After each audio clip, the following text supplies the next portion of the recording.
It's a yes or a no, with all due respect. We will not make them a condition of issuing the contract to the service provider, no. Well, with all due respect, Councillor, those are not conditions. They're conditions that have been set out by the medical officer of health, but not approved by the council or this committee or any Correct. other. I'm just asking if they would be willing to abide by the conditions by the Board of Health if they are approved by council. If you would like, Chair, I can amend it to that. If the conditions approved by the Board of Health are approved by City Council, will the OLG abide by them? Obviously, if those are the conditions that are set out by council, we will only go and conduct ourselves in a manner that is approved by the respective municipalities. So yes, in that case, we would. Okay. It is my understanding that they have not, at this point, been adopted by council. So the question, Councillor, I believe at this juncture is Okay, moot. thank you. I believe I phrased the questions here, not you, but I do appreciate that.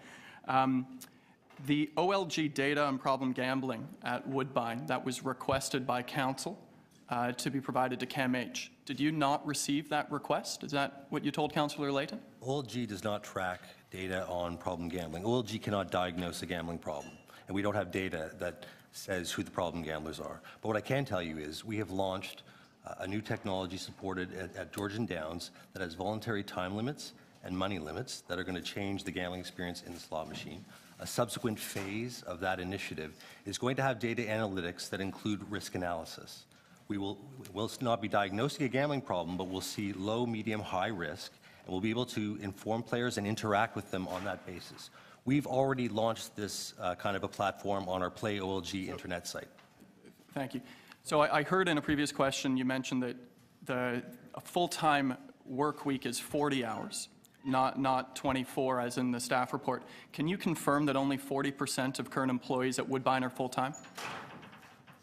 No, that's not correct. Approximately 55 to 60% employees at Woodbine slots are currently full-time. Full-time at 40 hours a week? That is correct. There are actually 2 individuals who are working 32 hours a week that are considered full-time, but the absolute rest are 40-hour-a-week employees. All right. And now, right now, the OLG is the employer and the workers are unionized, right? There are 3 different unions that represent employees at the casino at Woodbine.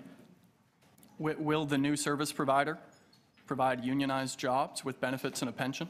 There will be no choice for a service provider. When a service provider takes over the facility, if there is a collective bargaining agreement in place, it's incumbent upon them to assume the obligations under that agreement. Thank you very much. Appreciate it.